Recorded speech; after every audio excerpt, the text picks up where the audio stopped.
Namaste. Creativity is intelligence having fun. This quote by Albert Einstein encapsulates the joy and freedom found in the creative process, where intellect and imagination combine to forge innovative solutions and fresh perspectives. Today, let us delve into the vibrant world of creativity and unlock the secrets of imaginative thinking. On behalf of our chairperson, Priya Gazdar, and her committee, I, Sujita Chityala, Honorary Secretary of Flow Hyderabad, extend a warm welcome to our esteemed speakers, Ms. Namrata Joshipura, globally acclaimed fashion designer, Ms. Aparna Roddam, creative strategist for designer brands, and our distinguished past chairs, special invitees, and fellow Flow members. May I now request everyone to please rise for the national anthem. Jana Gana मन अधिनायक जय हे भारत भाग्य विधाता पंजाब सिंध गुजरात मराठा द्राविड उत्कल बंगा विंध्य हिमाचल यमुना गंगा उच्चल जलधि तरंगा तव शुभ नामे जागे तव शुभ आशीष मांगे गाहे तव जय गाथा जन गण मंगलदायक जय हे भारत भाग्य विधाता जय हे जय हे जय हे जय जय जय जय I request Flow Chairperson Priya Gazdar, Y-Flow Chairperson Riddhi Jain, our distinguished speakers Ms. Namrata Joshipura and Ms. Aparna Roddam, Flow past chairs Ajita Reddy, Kamini Saraf to step forward for lamp lighting.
I request the core committee, then followed by executive committee to join for the picture.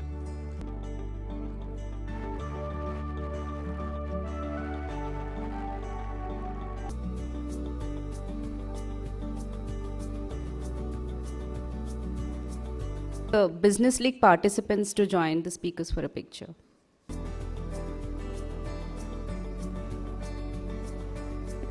I request EC Head for Business League, Meenakshi Nahata, to take the Business League session forward. Good afternoon, everyone.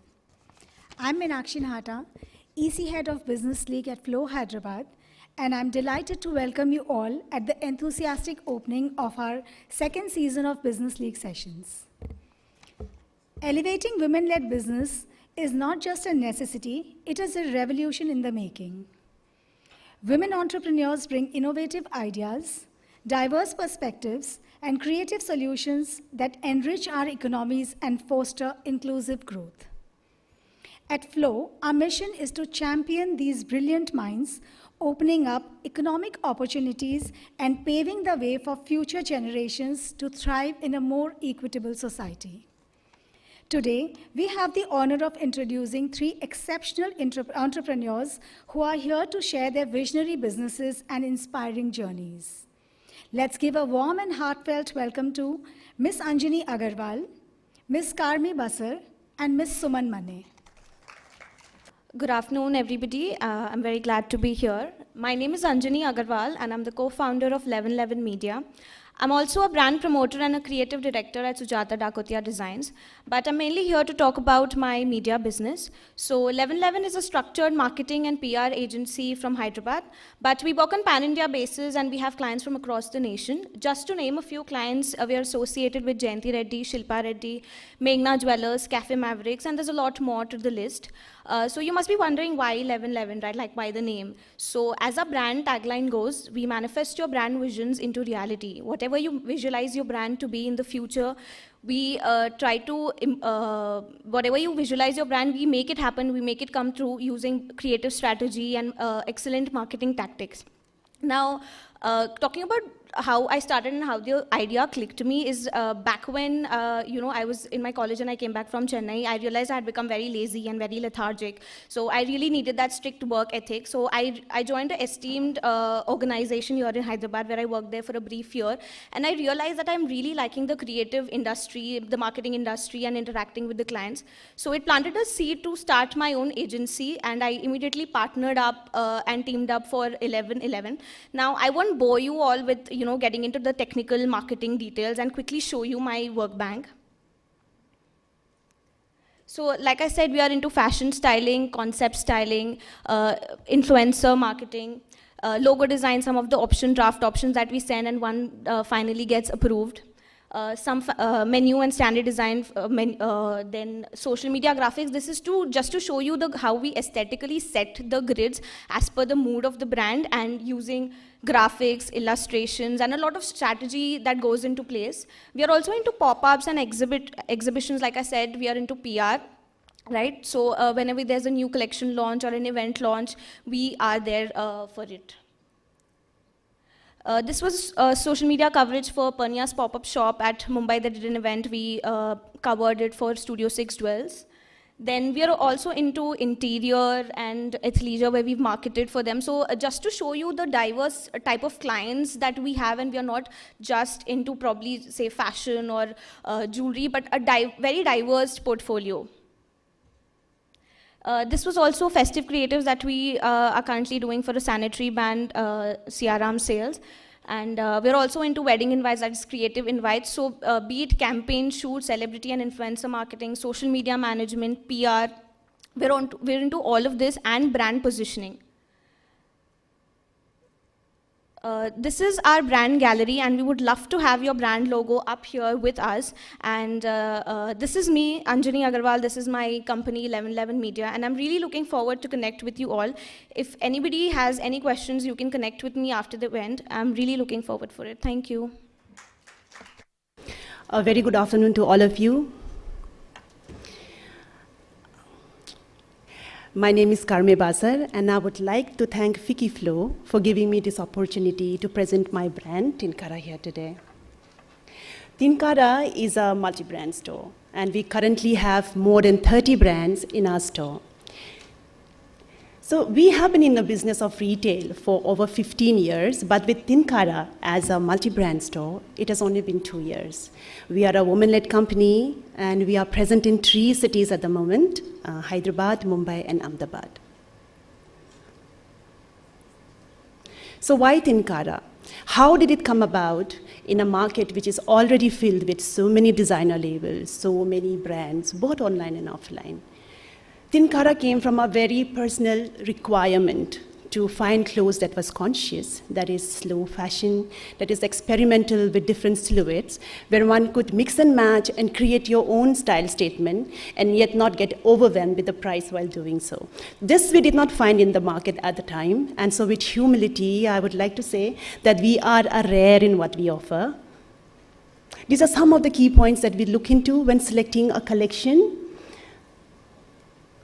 These pictures on the slide are very few examples of what we showcase in our store. There's a lot of jamdani, shibori that we do, applique. So with Tinkara, we strive really hard to create looks which are a mix and match of several different brands, wherein, let me give you an example with this picture. So the first picture, which is a linen cord set, it is a very office-wearing, office-looking cord set, but when we pair it with a top like that, we can call it a leisure wear or even a casual wear. Similarly, a jamdani dress, when we pair it with a pajama and a dupatta, can be worn for a very different occasion. So this is what we try to do in our store. We try to create as many options as possible. So a garment can be worn in more than one ways and for many occasions as possible. Few pictures of curates that we have done in our store. Collections at Tinkara is really wide. We do a lot of workwear. There is casual wear, leisure wear, beach wear, party, festive wear. We also have accessories in silver, bead, thread work, and brass work. Our commitment is to provide a unique and a beautiful product at its right price. So when you come to Tinkara, you can be rest assured that you are getting a product that you love at a price that could possibly be sold. So yeah, please come, check out our collection, and please shop. Our store in Mumbai is at Kalagora. Ahmedabad, we are at Bodhagdev satellite area. And in Hyderabad, we are on road number 92 around KBR Park, Jubilee Hills. Also, please follow our Instagram page, tinkara.retail, to keep yourself posted. Thank you so much. Good afternoon, everyone. This is Suman Mane, a fashion designer, a fashion stylist, founder of Kosh.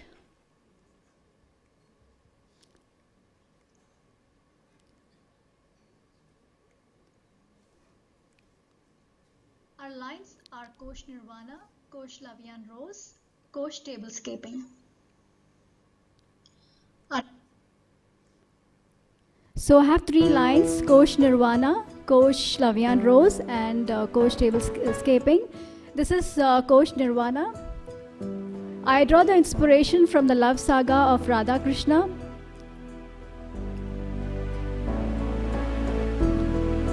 I work a lot with handlooms.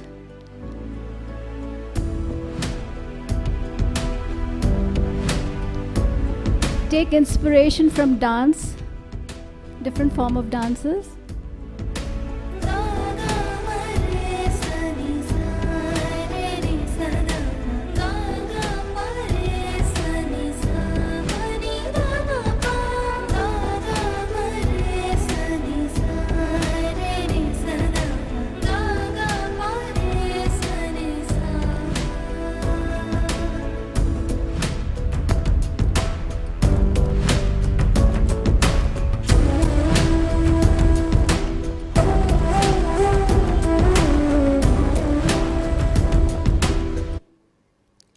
This is Kosh Lavian Rose for little girls.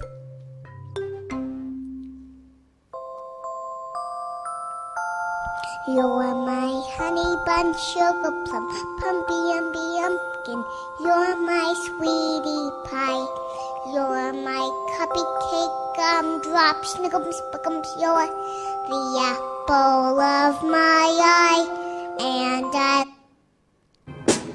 Can I call And this you? is Kosh Tablescaping. 'Cause you're sweet like a flower in bloom. Can I call you Rose?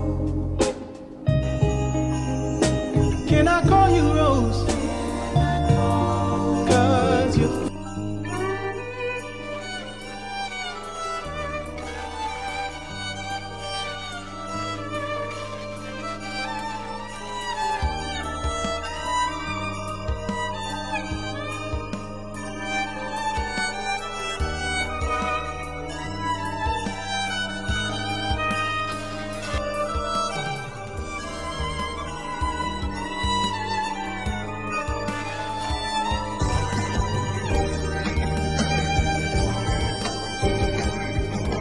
I really like to set the mood, taking every minute detail into account.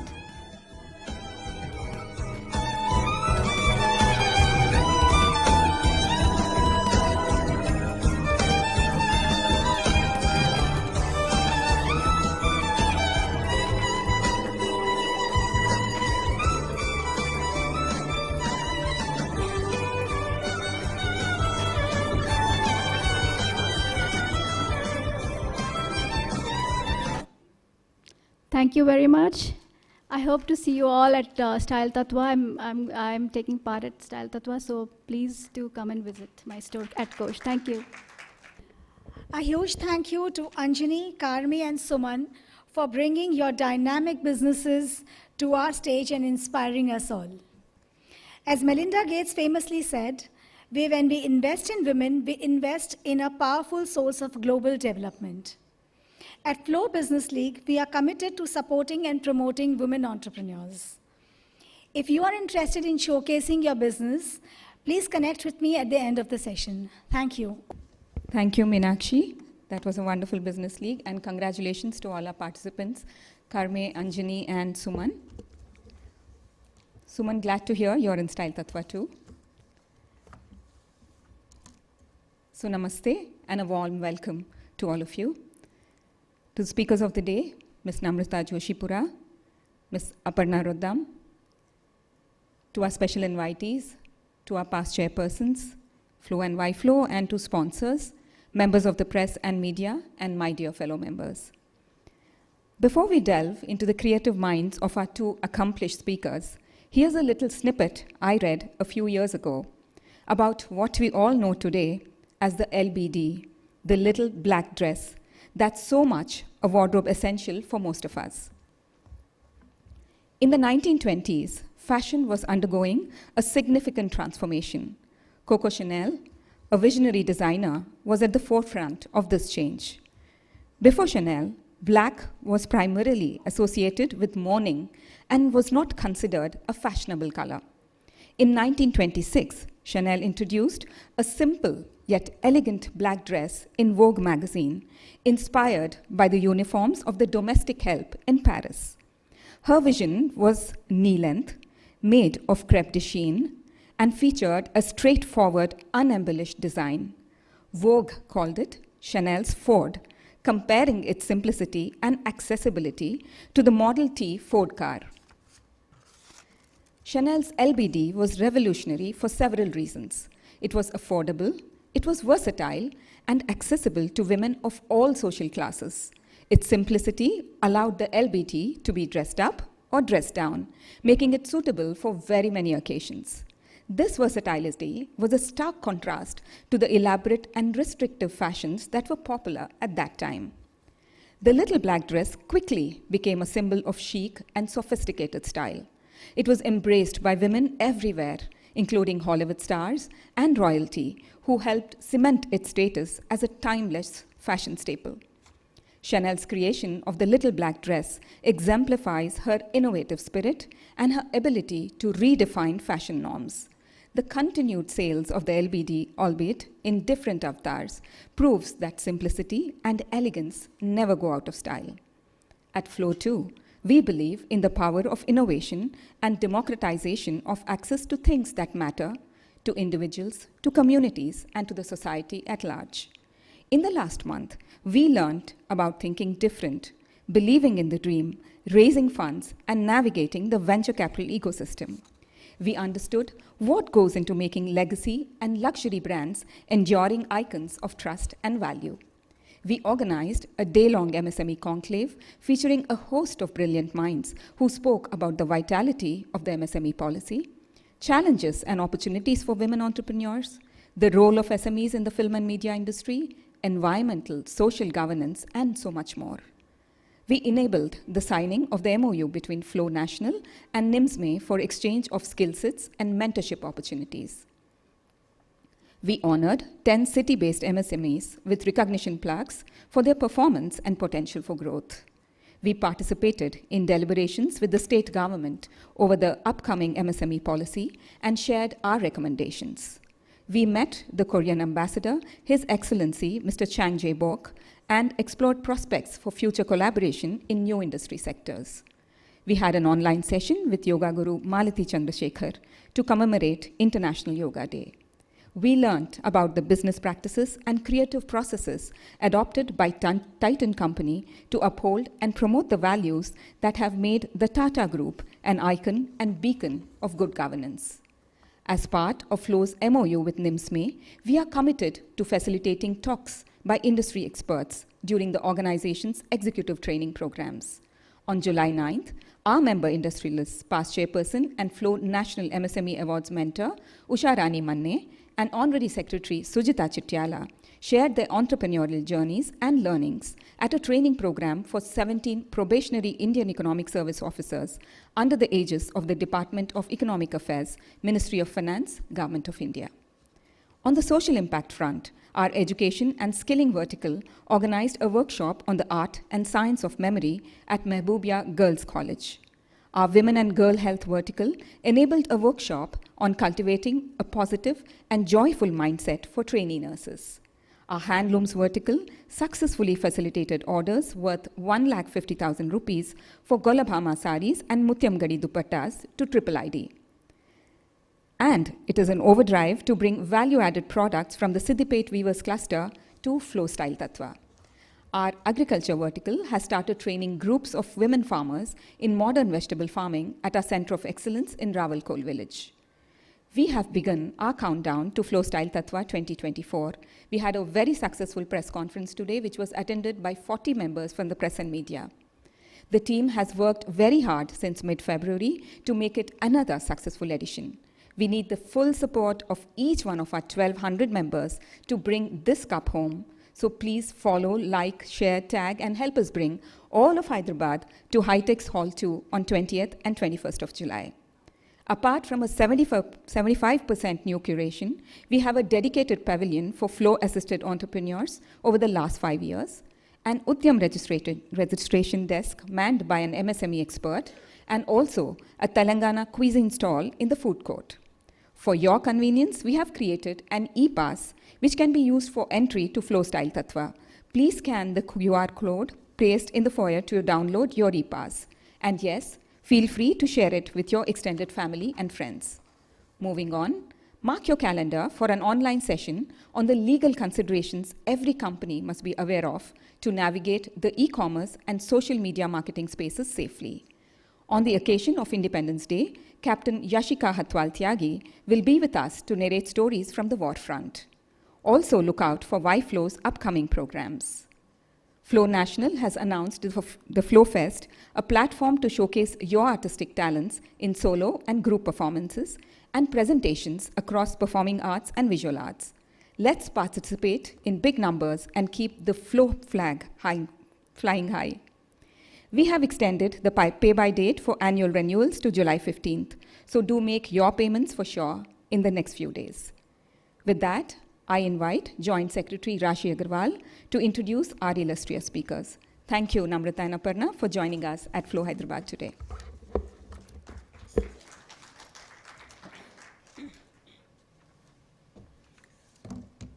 Good afternoon, everyone. Namrata Joshipura, an arbiter of contemporary fashion, seamlessly juggles the roles of a visionary fashion designer, a devoted mother, a conqueror of Kilimanjaro, and a Boston qualified marathon virtuoso. Her life is an elegant synthesis of creativity, maternal grace, mountain conquests, and marathon milestones, a testament to the boundless possibilities that arise when passion transcends professional boundaries. A discerning jury member for Miss India 2023, she seamlessly blends art and fashion, showcased through her collaboration with Sudarshan Shetty at the Lakme Fashion Week recently. Her journey is a symphony of glamour, artistry, and passion. Could I kindly request you to grace us on the dais and for Miss Priya Gazdar to felicitate her? Aparna Roddam has worked in the fashion and luxury retail industry for over 15 years now as a creative strategist, managing brand strategy and business development. She has also been an entrepreneur with 2 ventures, an event and a publishing platform, a creative consultant in the wellness space, and a marketing and advertising professional. Her work life over the last 25 years has seen her traverse diverse industry profiles, but the core function has always been to bring brand strategy to creative endeavors. Aparna Roddam is also a freelance writer and has contributed to various publications such as Harper's Bazaar, Vogue India, Verve, Business Times, Singapore, and others. You're welcome on the dais, please.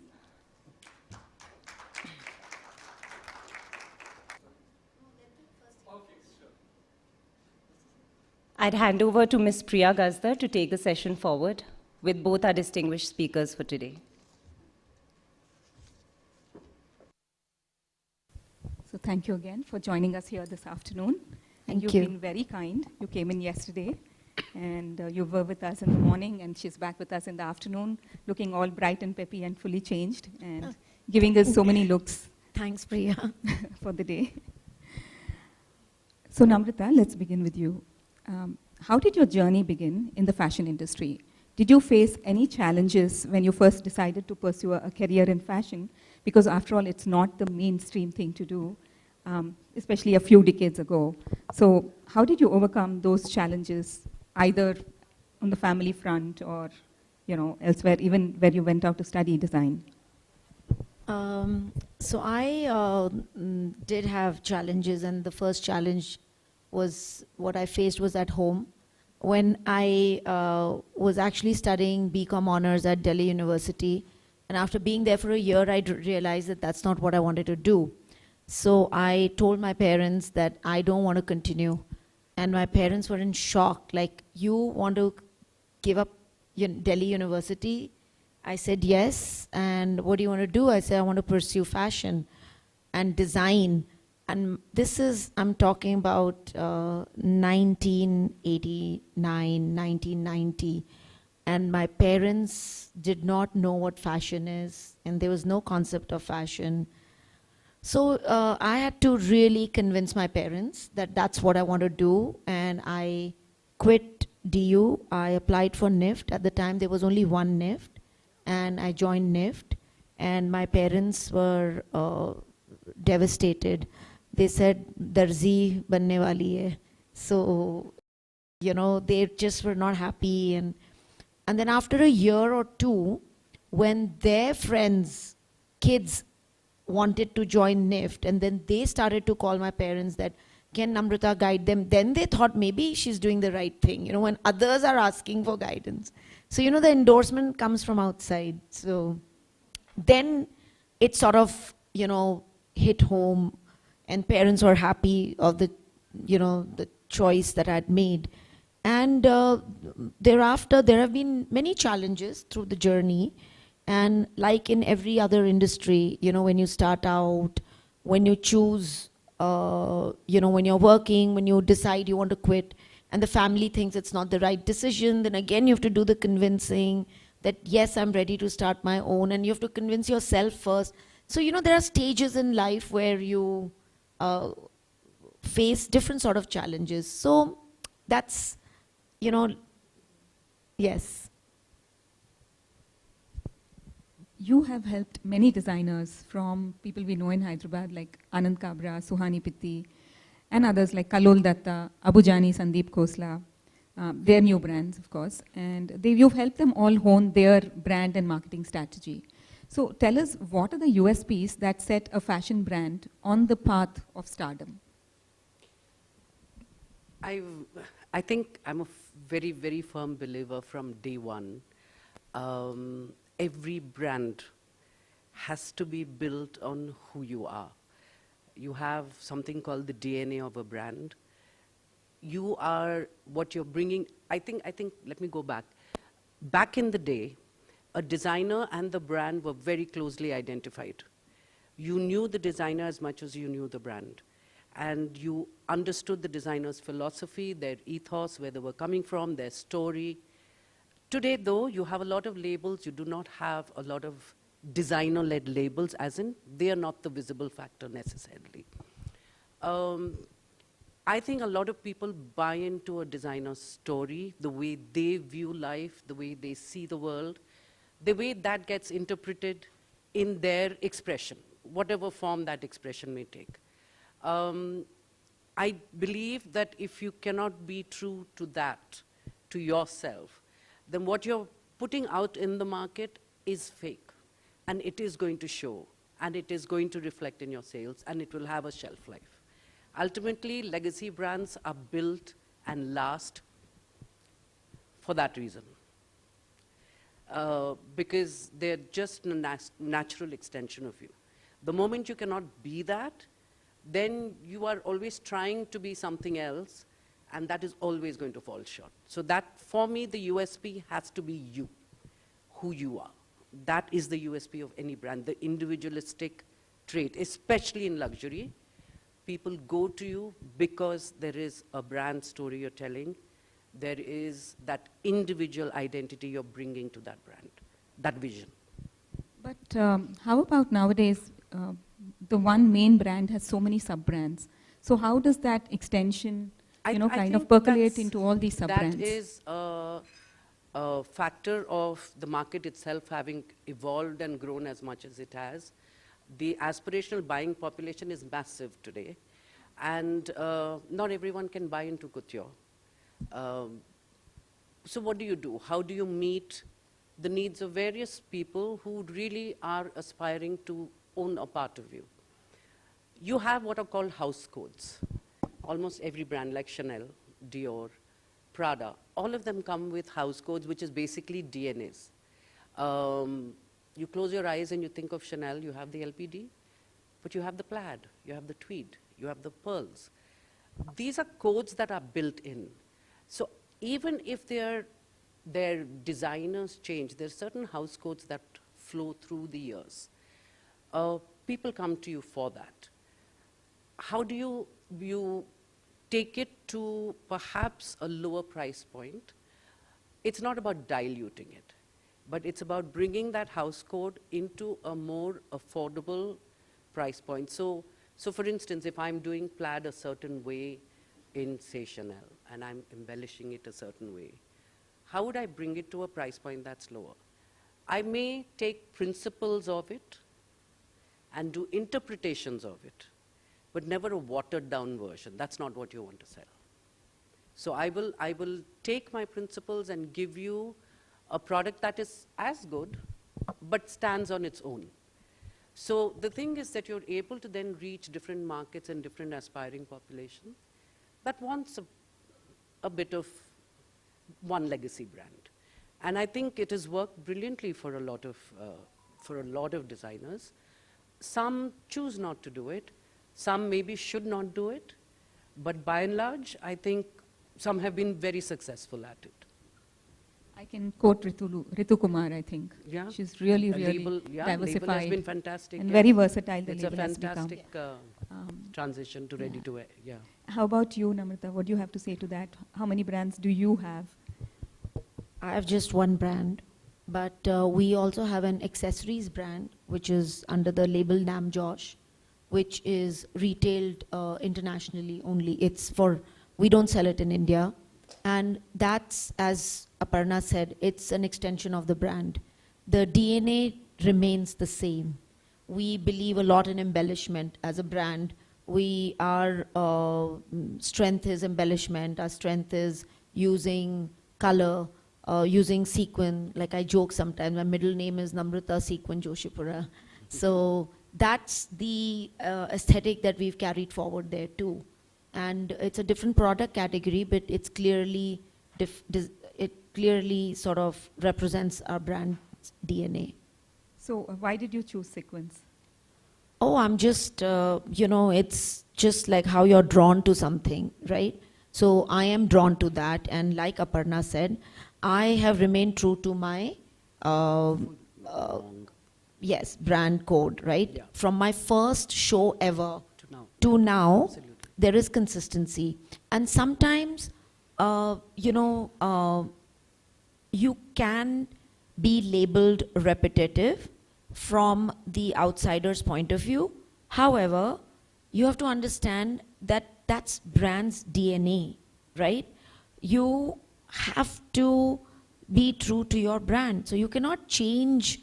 Suddenly I can't start making, organic, sustainable, handloom clothes. That's not me. That does not represent my brand. My customer is not going to buy that. They're not going to recognize that from me. So I stick true to what I believe in, what I can do. So we know that you come from an army background, and you just spoke about consistency. So how did your upbringing influence your work ethic and your approach to fashion design? Also because we know that, when you're in the army, when your parents in the army, you're stationed all over India, right? So did that influence your aesthetic at all? Definitely the discipline part came from my upbringing. Also, I was exposed to different states, different cities, different cultures from a very young age. And so I took little of that.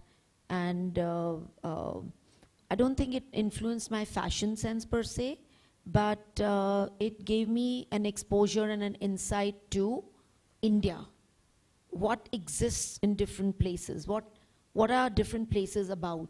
And I think that sort of information stayed with me till when I started to design.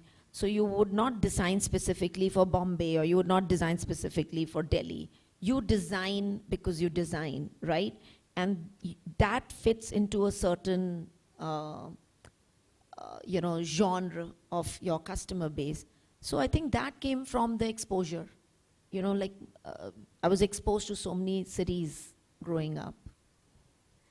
Absolutely. And taking off from your brand code, so what is your approach towards identifying this brand DNA, about its purpose, its persona, its performance parameters? How do you fix that? Almost always, and this is from how I've personally worked, it's listening to what the designer speaks about. What do they talk to, what they relate about? What do they say about their work? But aside from work, how do they think? What do they read? How do they live? I'll give you an example. Suhani, when I met her, she was just doing, she just started out as a jewelry designer, and she had very interesting take on jewelry. She used mixed metal in a very interesting way. Around the time, I actually started working with her about a year before she decided to debut in the at Fashion Week. But around the time she was going to launch, I asked her, I said, who are you? Who are you? And she's like, I don't know. So I just looked at her, I said, okay, fine, draw for me. So she did 70 sketches of her jewelry pieces. I put them all out on the floor. And I knew instantly who she was. That there was a quirk, there was a magpie madness, but running through all of it was an Indian, symbolism that ran through everything. It was pretty much who she was, her life was. She was a very quirky girl. She came from a conservative Marwari background. She had this quirky bob in those days, which almost nobody else had. She wore kaftans at a time when nobody else wore kaftans. She was a free spirit. And yet, she was married into a family that lived in Begum Bazar in a Haveli.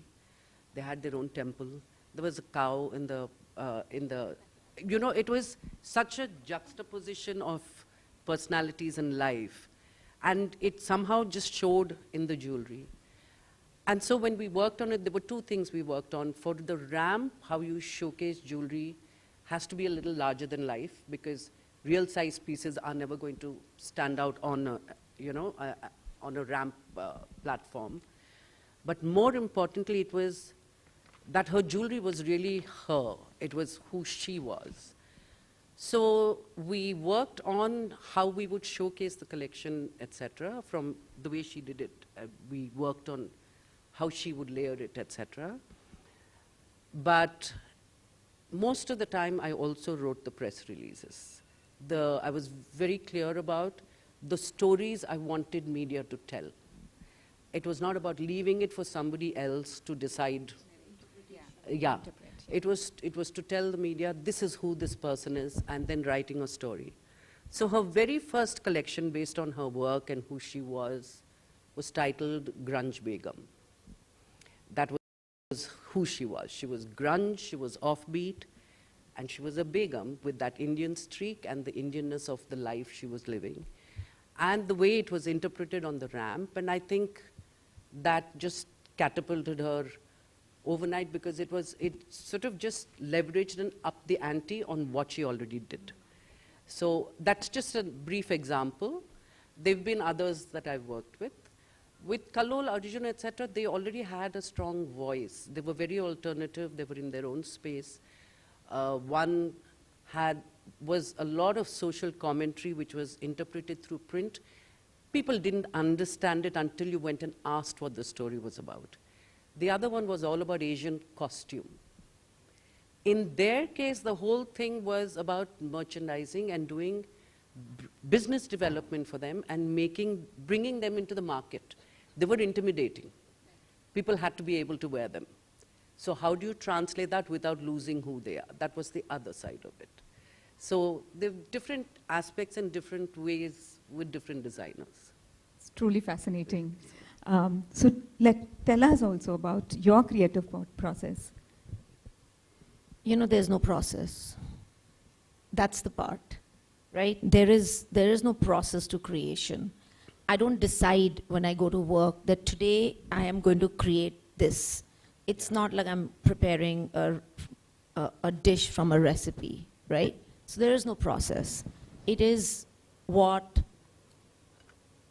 so I run, I'm a runner. So when I'm out there running, if I see a certain flower, if I see a certain texture, if I see, it's rained and the ground is, it has a certain texture, and it stays with me, and I go to office that day and I decide it's stuck there. So I create something with that. So it can be from anywhere. It can be a sound, a music, a song that I've listened to, or I read something last night and that stayed with me, and I said, oh my God, how can I create a garment based on what I've read? What would be the interpretation of that into a garment? So it's actually not a process. I think it's omnipresent. It's not, you don't find time, specific time of the day, the hour to create the creation process. It's all the time playing. It's there. Yes, but how do you get your team to translate it into something real and wearable? So, I have an idea, I will draw it. So if I've seen a texture, I will draw it in a form. I'll give it form, right? A thought, a form. Then the form is drawn and then it takes shape. So we create embellishments, we create shapes. I have an idea, I want the collection to look like this. Or I have a lot of sports influence in my clothes because me being a runner. So if I'm working on a show, if I'm trying to think how do I want to style it, I've often sent gowns, my models in sequins gowns with caps because that's me, or a sequins gown with sneakers because that's also me. So it's just an extension of you. It's who you are and how you represent Yourself, yes. So it's a story. We're storytellers. Yes. I know, and we are all, wearing your stories and feeling good about them. They're like my children. I'm a storyteller, but my clothes are like my children. So I feel very offended if my clothes are treated badly. And I tell them, please, aise mat pakdo isko. And they look at me like, what is it? I'm just holding a garment. But they are my children, I relate to them like that. So we know, you just spoke about consistency right from the time you started. But has there been an evolution in that thought process within the consistency of using embellishments and sequins and all that? Of course, what doesn't grow decays, it dies. You have to, also in the industry which is so fiercely competitive, you need to remain relevant. To remain relevant, you have to constantly evolve. I cannot say, this is what I did 10 years ago and this is what I'll do. Okay, then I'm doomed, right? So to remain relevant, you have to constantly grow. And I think, like in fashion, in life, one has to constantly grow, right? You have to evolve. You cannot decide one day that this is how I am and this is how I'll be. Because the world around you is rapidly changing.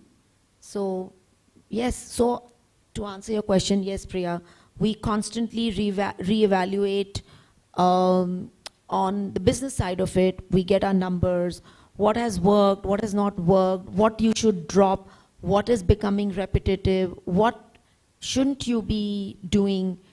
So we gather all the information and then we zoom in on, focus on what works, what is relevant for the brand. And that's how you keep growing. Has AI entered the picture? You know, I was interacting at the press con with a journalist this morning and she asked me the same question. No, we have not used AI for in the design space, but yes, we have used AI in the content creation space, right? So you take a model shoot and then you can, using AI, create, I can show that this shoot has been shot in Mars if I want to, or in Lodi Garden if I want to, or in Hyderabad if I want to. That, yes, we're experimenting with that.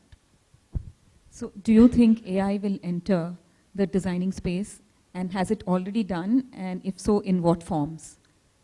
I still think AI has to be driven by the individual. Absolutely. It's a machine end of the day, which is working on data. Design per se is individualistic, so it has to come from somebody to direct. Yes, are they AI-powered designers? There are. There are AI-powered shows as well that are happening. But those are basically giving 3D shapes to a designer's vision. So I don't think AI is going to take over a designer's role. I think it can enhance it to a certain extent. It can be an aiding tool in content creation. I think communication channels, translations, and all of that. I think if you're going global with your brand, you want your content to be translated into French or Spanish, or that's all very possible at the click of a button on AI. So I think the relative use of it is going to be in that space. So, moving on from tech-enabled designing, Yeah. Brands typically launch seasonal collections. Yes. And so how do they integrate the market trends and the customer feedback into the development of these seasonal collections? I think that is every season you're evaluating based on your previous season's sales or the last year's sales. Equally, every season, the market is prone to change. What the last 2.5 years have been, post-COVID, is changing now. Yes. This year has been a change. There's a correction in the market. There's a correction happening this year. I think it was a lot of what they called revenge buying at that time. I think a lot of the big weddings were postponed. So 2.5 years was fabulous bonus. It's correcting this year. If it's correcting and we're going back to old times, then how you manage your business is going to change. Seasonally, yes, you have to plan for a season. India being driven by the wedding market. Post-July, it's your festive and wedding season. So you plan your drops based on what's coming every 2 months. You plan your stories through these 6 months. Market feedback is automatically going to come to you from your stores. Your customer feedback is going to come from you. What's working, what's not working. There is also customer feedback that comes from your own stores. These blouses are not working, or can you give us something younger, or can you... This is all feedback that you take. There was a time when media was very active in their critical approach. We used to get a lot of critiques. That for newcomers, we used to sit with Bandana and the rest of them. What did you think? Give us your feedback. What should we change? And you have to take it positively and take it on board. Make your corrections when you present the next time. So you have to be open and you have to listen to what the market is telling you without losing yourself. Absolutely. And do you also get that kind of a feedback? Oh, yes. We work with our store managers. We get weekly updates. We get seasonal updates. We also get updates from our retail partners that this collection has done really well. And you can tell you get data, right? You get sell-throughs. You do online sales. Certain styles have been your best sellers. You keep getting repeat orders. So you get a sense. So there is sort of a direction which gives you where you are positioned currently and what you should take forward and what you should not do. You just mentioned before this that you have a brand called Namjosh of accessories and it's available only overseas. So how has that experience been? I mean, what kind of clientele do you have? Is it the Indian diaspora in those countries, or is it, you know, purely purebred those country residents? How is it? No, it's completely B2B, and we have a B2C online platform, and we ship globally. So it's not at all, you know, India-centric or the Indians living overseas. And we have agents, we do shows in Paris and New York, and we are completely catering to a international audience. And it is completely, we work with stores, all high-end retail stores, from an Anthropologie to Neiman Marcus to all stores across US, Japan, Middle East, and the UK. Super. So what are your thoughts on the prospects of Indian fashion on the international stage? Are Indian designers making a splash globally? And are Indian designer brands standing on their own, not like shop in shops or not store in stores or something like that? Yes. I think it's this moment that has taken that the designers currently representing India globally have really taken it up a notch. We have representation at mainstream couture shows in Paris. The celebrities from Beyonce to yeah, so the whole bunch. So many artists today are embracing Indian designers. Jewelry, you know, for example, Hanuut Singh, the jeweler, he is, you know, from a Madonna to, he's so popular. So this is now, Indian designers are not looked at with a lens of being an Indian designer. Now they've become global designers, right? They're being, they're at the same level as international brand is. So I think this is a very good moment for India. You want to add to that, Aparna? No, I think the markets opened up so much. I mean, you had Peru, who's very quietly entered the European markets, and she's doing phenomenal business, and you know, she's loved phenomenally. Now you have Gaurav Rahul, etc. But aside from that, you have Dhruv Kapoor showing in Milan. There's just Misho, who's a jewelry designer, doesn't do shows, but through her showrooms and stylists, she has access. So I think if you can partner with the right agents and the right showrooms, etc., and your product naturally meets quality standards that they have, then there's no reason why anybody can't grow there. Yeah. Fine. So we're all agreeing that Indian designers are doing very well overseas too. Yes, and it's beginning. It's let's say it's in the. It's early just stages. started, and it's the fact is that they are not adapting to a global audience. They are representing themselves as they are, which is wonderful. Yeah. You know, you're not adapting to make it the word fusion. They're not doing that. It is truly authentic to their brand. Yeah. I think that's wonderful. Yeah. You know, representing themselves and India there without succumbing to what the Westerners or Europeans expect of them. That's wonderful.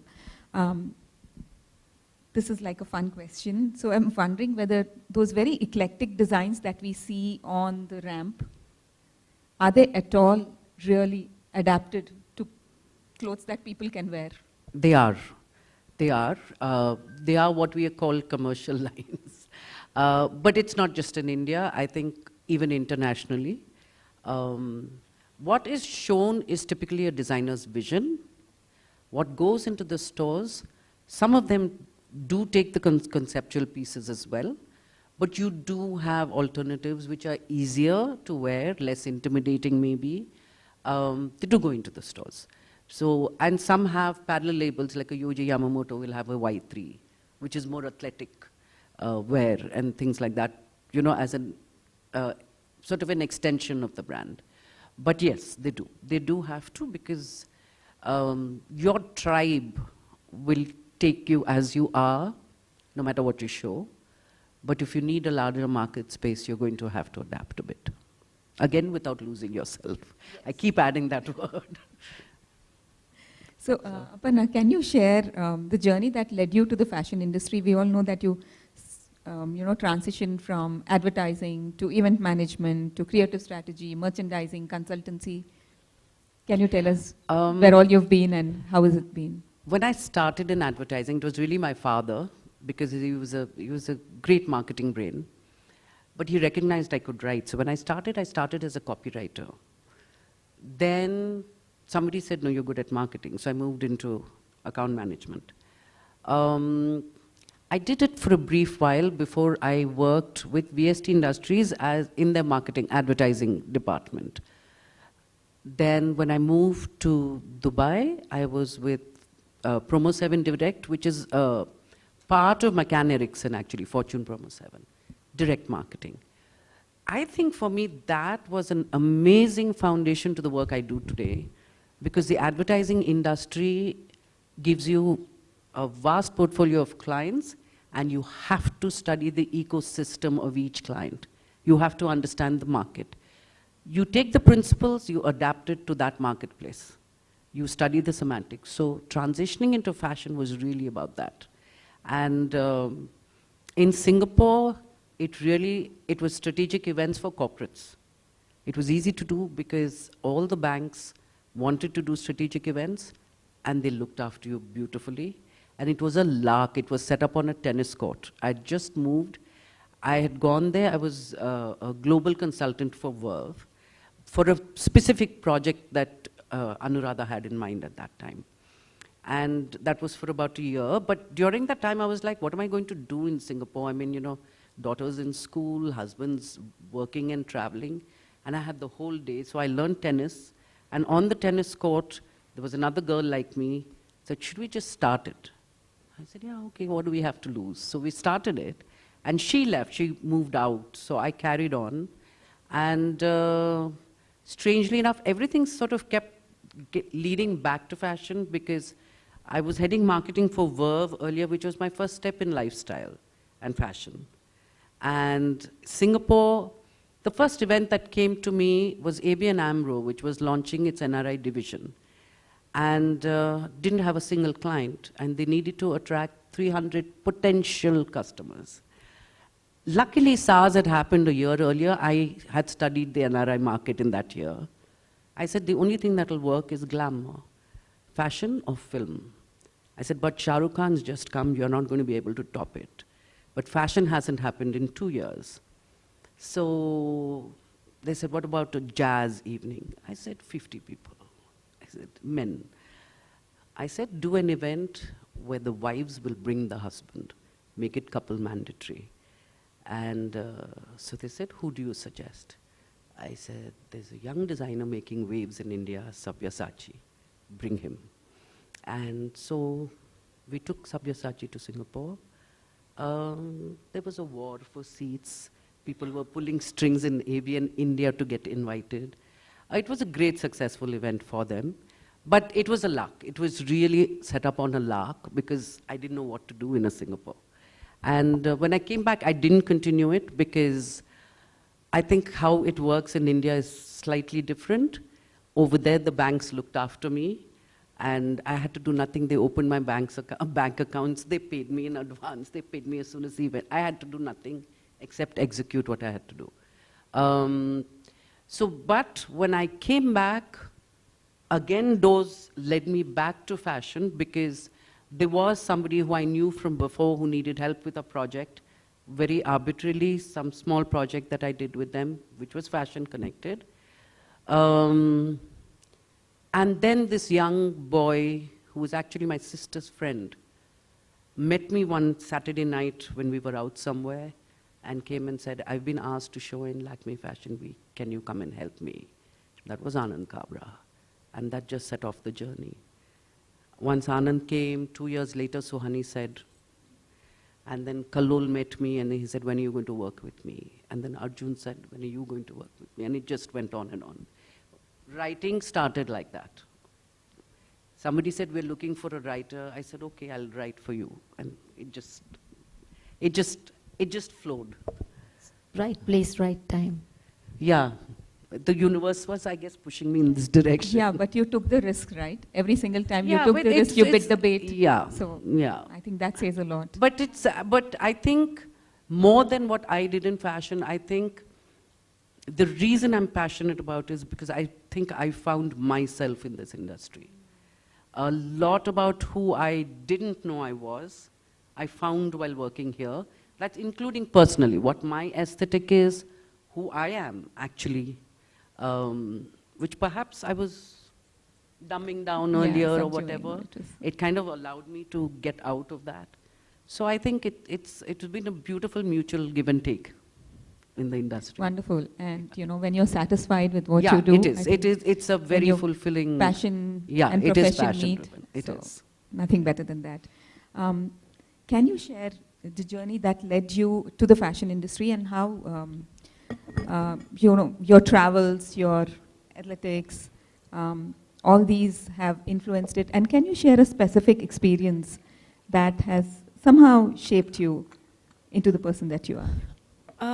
You know, as I said, when I finished NIFT, I took up a job. I worked with a designer.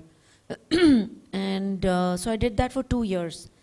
And it was so small, the industry at the time. I'm talking about 1996. There were hardly, you know, 5, 6, 7 designers who hired NIFT students. And when I, you know, worked with a designer and I decided that 2 years, there was not much, you know, growth over there, and I don't know what I should do.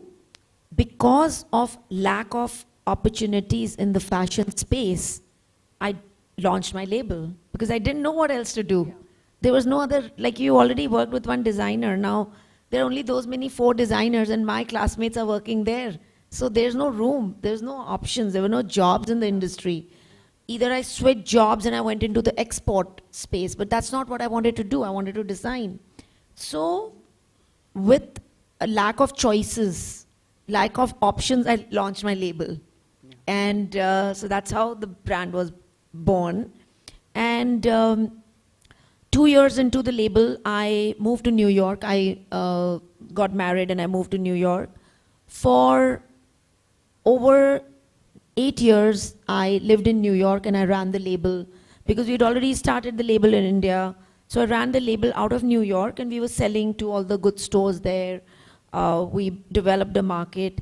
And just when I was like really established and enjoying New York, my husband decided we're going to go back to India. And I said, oh my God, another start. First you take a job, then you start your label, then you go to New York, then you come back to Delhi. When I came back to Delhi, the entire landscape had changed. There were fashion weeks, there were, you know, retail outlets. At the time when I started my label, there was only one multi-brand store, Ensemble, and I worked with them. Beyond that, there was no store. And once Ensemble happened, and then there's a store in Delhi, some of you may know, called Karma. So Karma used to be in Mehroli, and they started a separate small Karma outside. It was called Chota Karma, and they gave me a small space there. There were 3 racks, 3 designers were given one rack, and I was quite happy working there. So that was the only 2 retail opportunities we had. And when I came back from New York, it was a completely different explosion. All designers had their store. There was MG Road. There were, you know, more stores opened. That Ogan had opened, and this. So it was sort of a restart for me. And so I started showing at fashion weeks. I started. So it was sort of again a new journey for me. So you know, this has been a journey, and every time you learn, you revisit. Okay, we restart, we revisit where we were. So there have been many instances of this kind which have, you know, sort of helped me take a decision which I would not have had things been status quo and, things would have carried on. So sometimes out of discomfort, out of not having an option, you create an option which you feel was the best decision of your life. Like I feel today, if you ask me what else can you do, I don't know. Yeah. I'm incapable. I can only design. That's all I can do. So what does fashion mean to you personally? And how do you hope your designs will impact people in their personal lives? Fashion to me is fairly personal. It's an extension of your being, not just your design sensibility. It's your being, your personality, your experience, your awareness, your being.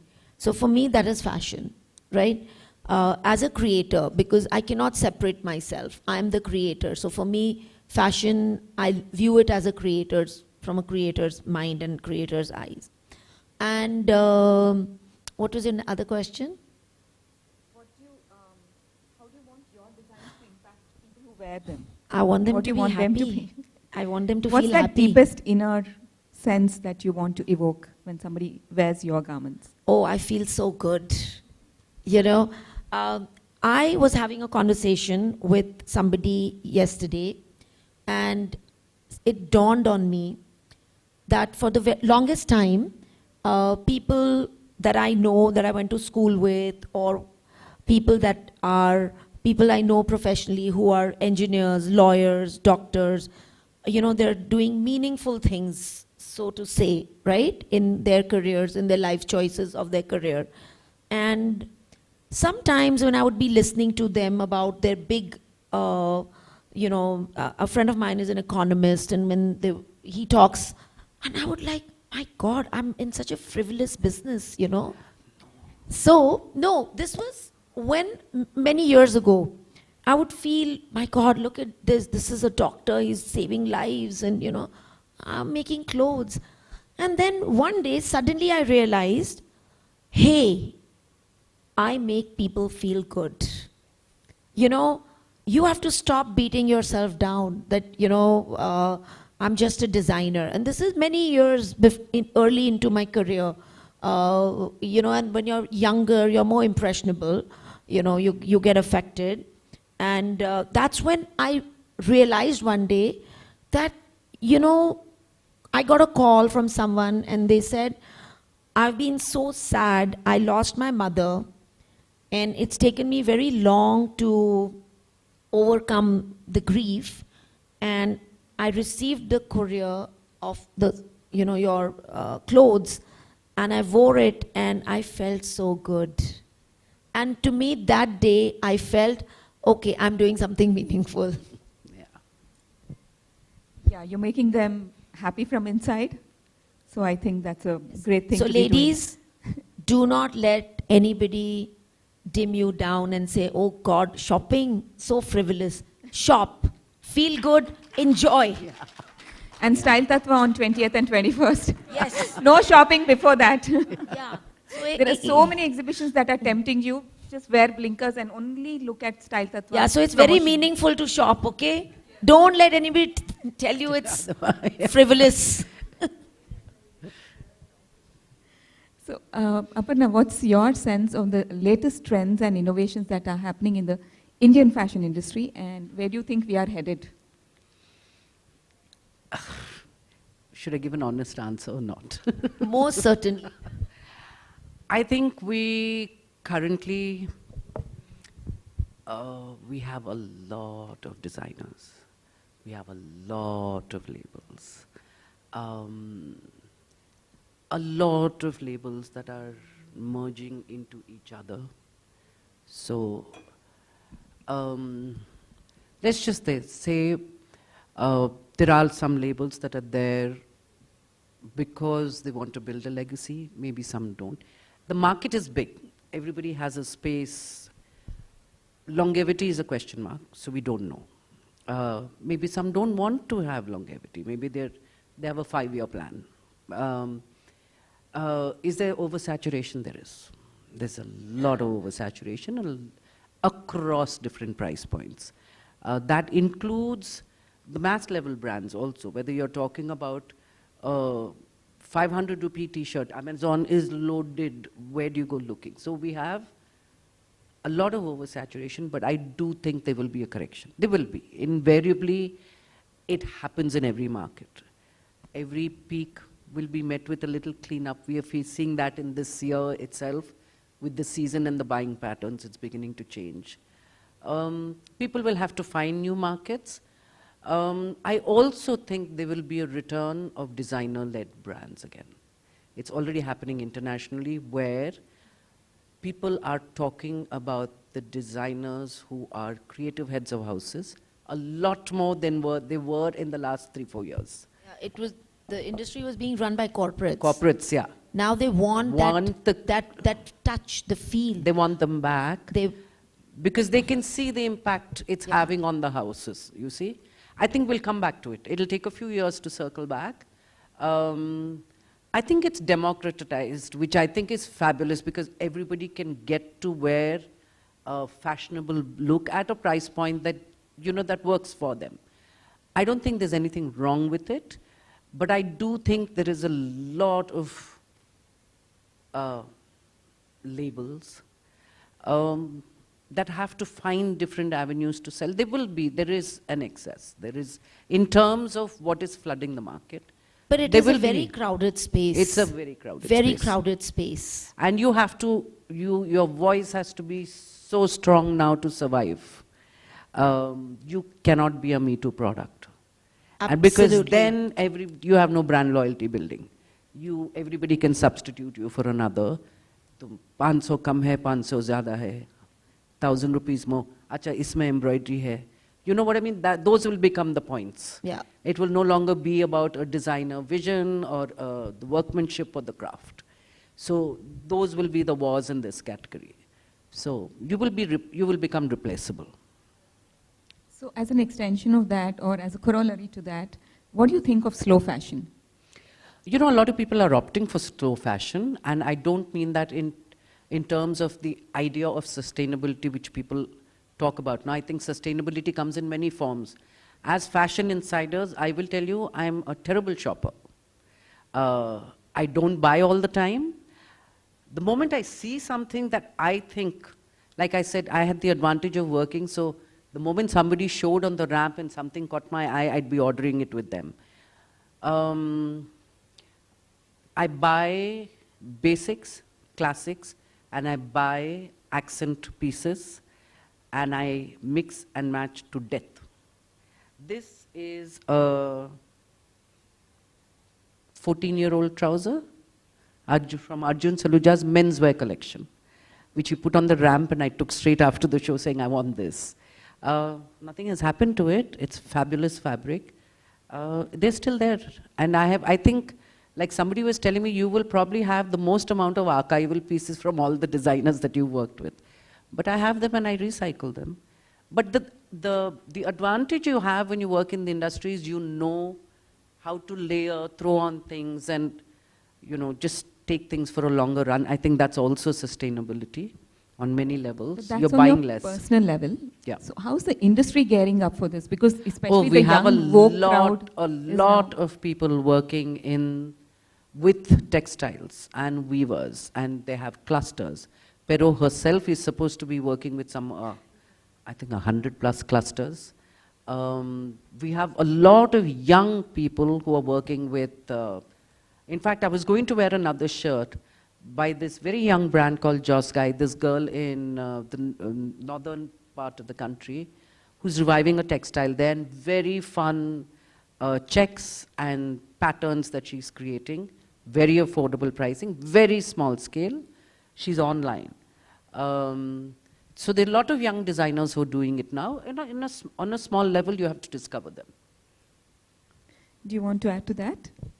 In India, because sustainability naturally veers towards natural fabrics, handlooms, textiles, I don't use any of that. But I follow sustainable practices in fashion. we believe in solar power. We believe in recycled plastic, our packaging, everything is, recycled. So our dyeing, those are sustainable practices. Even our human resource, we follow compliances, we follow proper industry standards. For me, that's also part of being sustainable. A lot of brands in India which call themselves sustainable, they use organic fabric, but they don't have sustainable practices. Yeah. So then you're defeating the larger, you're actually abusing the word sustainable. I think it's also a buzzword, right? Buzzword. So for me, you meet somebody, we have customers who come to our store who bought an outfit, a dress 10 years back, and come back and say, I love wearing this. The zipper is gone now, can you replace it? Like she's wearing this trouser, Arjun's trouser, which I recognized as I saw you, that's Arjun Saluja. It's not a current buy. That he's definitely not selling himself as a sustainable brand, but this is sustainability, yeah. right? This is not disposable fast fashion. That equates to sustainability. Yeah.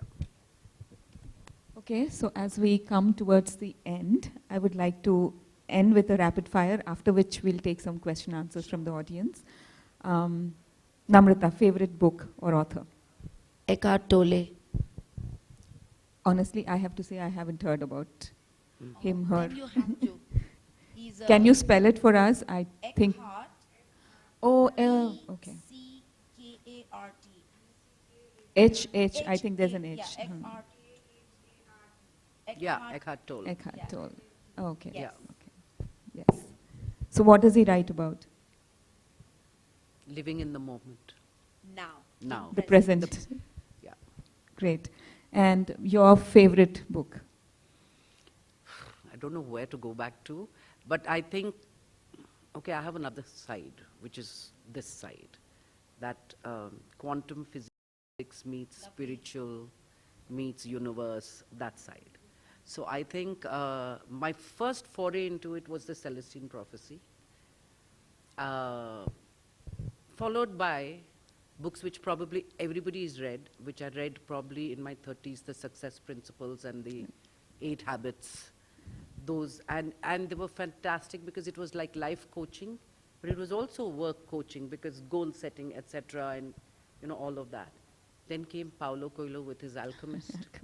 But equally like Alchemist, there's Kung Fu Panda, which is the same message actually, that it's all within you. So yeah, it's a lot of diverse reading. What's your recharge routine? My recharge routine, pranayama. I've been lax on the yoga, but breathing I do as regularly. And you? Running. Running. You must tell us about your Kilimanjaro foray. Oh my gosh, it's been a while. I like climbing mountains, and I had this on my bucket list. So I climbed Kilimanjaro maybe 6-7 years ago, and it is a tough climb because it's very high, there's thin air, but post that I did another peak, which is in India. It's closed now because it's in Ladakh. It's called Stoke Kangri. It's higher than Kilimanjaro, and a more interesting and more relevant anecdote from my climbing is I had just finished Annapurna base camp trek, and I had just reached the base camp, which is far in the boonies in the mountains. There's still not a proper, it's a kacha rasta, and we were hit by the Nepal earthquake. Ooh. And I was right there at that moment with some people that I just climbed down, from the base camp, and we couldn't feel, you're so tired, you've been climbing for 14 days, it's a very long trek, and you're hit by the earthquake and you know something is wrong, but you don't know because you're so in the interiors. And then we realize when the rocks started to fall, and when you're standing on the road started to tear open, that, oh my God, you've been hit by an earthquake. And Pokhara was the epicenter, and we were in Pokhara. And we were 15 of us. We just, our trek guide, our leader, quickly hushed us together, so we all held our hands, stood in the middle of the road where rocks were coming down, and you were so scared. It paused for some time because it went on, stopped, the tremors began again, and we knew there's an earthquake, but we didn't know the magnitude of it till we got into the bus, got to our hotel, and on the way we saw the devastation. Wow. And it took me, the Pokhara airport was split, the runway was split, we couldn't fly back home. There was no way to contact your family, all telephone lines were not working. For some reason, my phone had, Facebook used to have Facebook Messenger. Yeah. Somehow it was connected to the hotel's Wi-Fi. And my husband messaged me, and that's how I told him I am alive. And we're all okay, but that was it. There was no conversation, there was nothing. We didn't know how we were going to go back. We got a bus, we drove to the border, from the to the UP border, which took us 18 hours in a bus. No food. We've not had any food. We had a slice of bread with a samosa. That's all we had eaten in 18 hours. We reached the Gorakhpur border. We crossed over. And while you're driving, there were thousands of people sleeping on the street because the houses had fallen down and they were scared. We got to the border, we got into the India side, we got on another bus, we drove another 3 hours this was past midnight, like 2, 3 a.m., got to Gorakhpur, stayed the night. One of our friends on the trek got in touch with the gentleman, IPS officer heading borders for India. He's a trekker. He contacted, somebody. We got on, 4 choppers were sent to pick us up. We flew in 4 choppers to Lucknow, and then we flew from Lucknow to Delhi 4 days later. Until then, the family is us. So that's also part of, what sort of designs you as an individual. Yeah. So that was anecdotal. When you asked me about Kilimanjaro, this was more interesting, so I thought I should share. So did that lead to any collection of yours? I think that led to my family banning me from going on treks. But I must say, when I went to Bhutan Bali, I was in an earthquake and a drowning experience, but not as dramatic as yours. However, but I know what it means. Yeah. It's quite scary.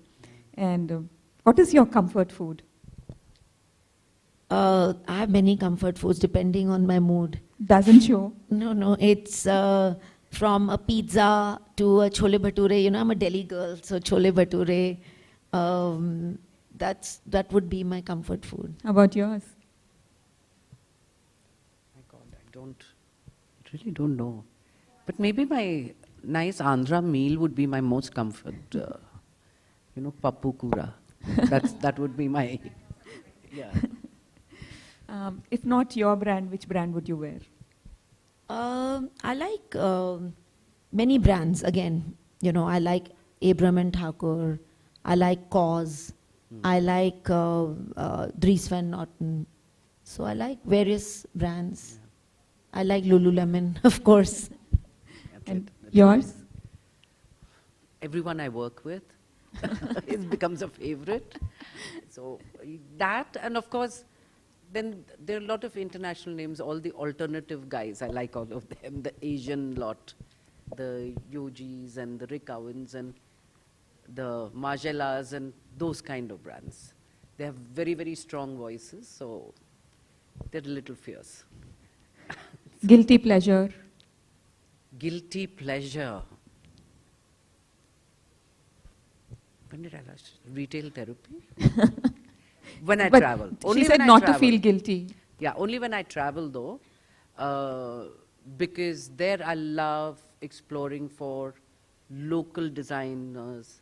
Like when I'd last gone to Paris, there was a mall for all young, where I've discovered young Parisian designers with really interesting work that they were doing. I like that kind of You must tell us which one that is. discovery. I will, if I, yeah, I'll pull it out of my, this thing, yeah. But young and affordable, it was not. Flea markets. Oh, I yes. love flea Don't markets. we all love flea markets? Best treat or gift to yourself? Vacation. I love gifting myself vacations. Do you get the time from your work? So now when I travel for work, actually, when you travel for work, I don't get so much time. But when I do travel for my marathons, usually I've always rushed back. Now I spend time, I ran the Tokyo Marathon in March. So I stayed back and I went to Kyoto and I traveled in Japan. So for me, that is my best, how I treat myself. Your go-to strategy for staying creative? Curiosity. Explore, stay curious. Every day, look around you. Just see there's just so much going on. So just be curious in what's going on around you. And your personal mantra for anything, for peace, for happiness, for staying fit, for doing your most creative work? To be present in the moment. I consciously try to be present in the moment. With that, I would love to call Sujita back on stage to handle the question answers with our audience. Thank you, Namrata, and thank you, Aparna. Thank you, Priya. Thank you, Ms. Namrata and Ms. Aparna, for an enriching session. Your profound insights have illuminated the depths of creativity, the exploration into the creative process. The floor is now open to the audience for interaction with our guest speakers.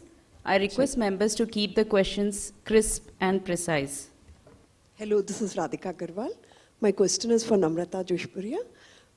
You all have been very interesting and you all have given us very nice inspirations. I have this question that you've been mentioning that the style has to be the designing, the style has to be representing yourself. So what is your signature style that is represented in your garments? And second one is, how does it set apart you from your competitors and make you different? First, you need to sit down. Well, you don't have to stand up to ask questions.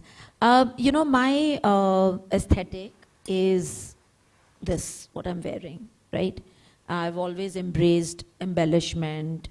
I do what you call risk.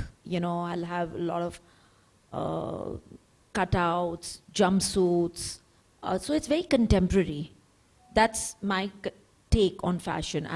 It's artisanal, but it's very contemporary, right? It's not traditional.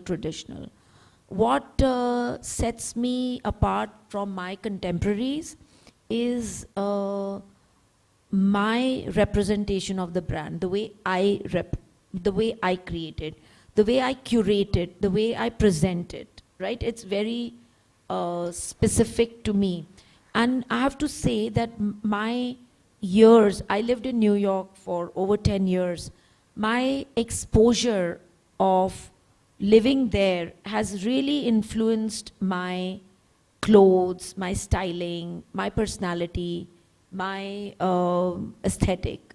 And so I think that's where it becomes a little different. I would say it differentiates with the other brand. Thank you. Aesthetics or comfort higher? That depends on the wearer. For me, I personally, for designing, I think no designer will want to make uncomfortable clothes, right? That's a given. That you make. No. So, not, you know, like what Aparna said, what you represent on the ramp is larger than life. It's, you know, when in real life you can't experiment with those clothes. There's like a minority who will wear those clothes and flaunt it, right? But so basically it's a bit of both. You know, you have to have the variability and you have to have the, of course, the creativity, you know, otherwise, why would I even exist?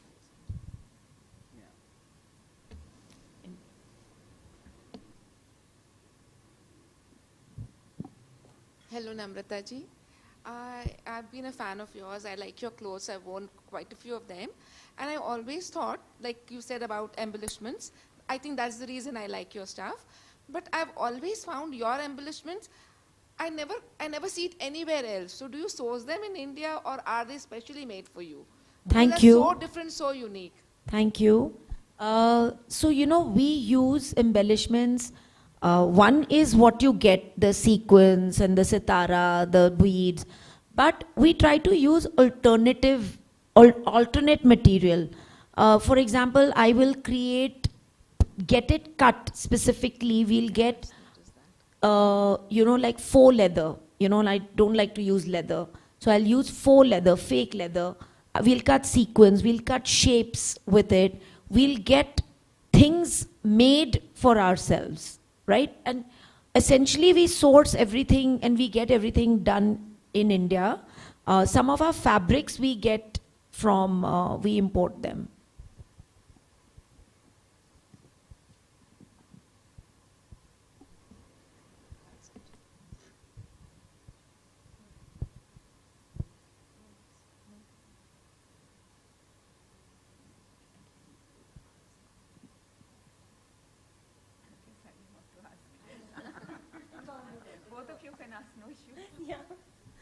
I had a question for Namrata. You said that you created the jewelry line. Why is it that you're only selling it internationally? I was very curious to know.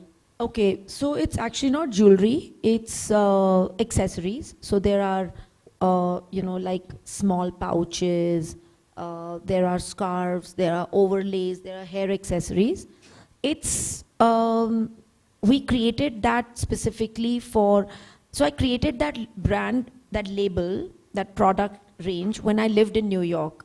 So we've been doing it for many years. We just differentiated by not selling it under Namrata Joshipura and selling it under Nam Josh. And the primary reason for not selling it here is the perceived value.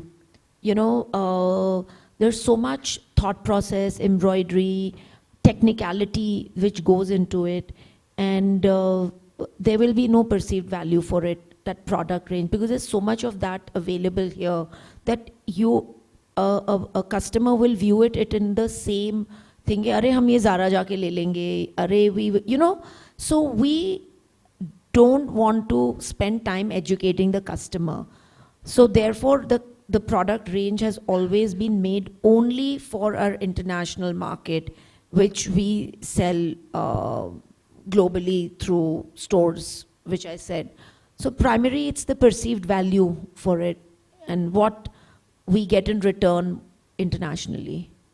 I also have a question for you. I wanted to know if there is a brand that approaches you to work with them and you don't like their stuff, would you still go ahead and work for them? I try not to. I don't, sorry. I don't like to lie, and I can't fake it. It shows on my face. Can't fake it for so long. Yeah, and you know, it's a long process building a brand. I'm very gentle when I turn down. I mean, and also, Aparna, if you don't believe in the product, how can you get someone else to believe in it? Yeah. And there's nothing right or wrong, it's just what resonates or doesn't resonate with you, that's all it is. Also the reason why you're doing it matters to me. You know, if There are reasons that come from a source of passion. There are reasons that come from a source of wanting to tick a mark. There are different reasons why people do things, which also means how much of yourself are you going to really invest to build or work through the process that we have to work through, because nothing happens in 6 months, 1 year. It's 2, 3, 4, 5 years. Most of the people I've worked with, I have worked a minimum of 5 years and a maximum of 12 years with some of them. It's taken season after season after season of building. That a lot of people don't get. They want miracles in 6 months. It doesn't happen. So. Yeah, I had a quick question for Aparna. So you were speaking about how there are a lot of brands and a lot of designers now that are coming up. How do you build those unique stories that are, of course there's going to be a lot of overlap in thought and functionality and all those things. How do you build those unique stories which also transcend over time and kind of stay true to what they are, even though that they're evolving with time, like over the years? See, I think if your story is built around who you are and it's just such an intrinsic part of your DNA, your existence, of who you are, it will immediately show in how you design. That core is not going to change. How you interpret that is not going to. What you can do is find new expression, but I'm just trying to see how to put it. If my mind, like for instance, is a magpie, I like mixing materials, I'm impromptu, I'll just find 5 things, I can put them together and make it cohesive. It's such an intrinsic part of my DNA to work like that. That is not going to change. What will change is that as the market changes, you will find new ways of employing that or interpreting it to suit what is happening, at that current time. Like she said, evolution keeps happening. You will evolve too, but it doesn't mean you're going to change completely or flip over overnight and become someone else. That's very unlikely to happen. So your signature typically stays. It just keeps finding new evolutions. Let's put it that way. Thank you. May I now request Senior Vice Chairperson Pratibha Kunda to deliver the vote of thanks. Good evening, everyone. It was indeed exciting to have here with us globally acclaimed fashion designer, Ms. Namrata Joshipura, and the innovative creative strategist for designer brands, Ms. Aparna Roddam.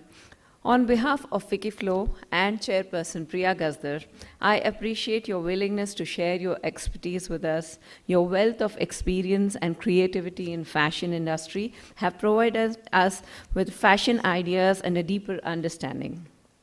After this wonderful session, we all feel inspired to discover our unique styles and newfound enthusiasm. So your unique style is within you. All you need to do is unveil it with confidence. And Namrata's journey of how she loved her work really inspired us, and to make you feel happy. Stress relieving, shopping is stress relieving was really nice. And Ms. Aparna's take on we can't fake the design, it comes from heart, was really nice. Thank you so much for all that input. So we are grateful to our audience for their lively participation throughout the event. Special recognition goes to our past chairs for their continued backing, and to the events team for their outstanding efforts. We appreciate the support from our sponsors, Platinum sponsor Tira Better Barumals, Initiative sponsor McLean, Gold sponsor Oro Jewels, and creative sponsors RBC Worldwide. Please join us for high tea, where we can further converse and foster stronger connections. Thank you.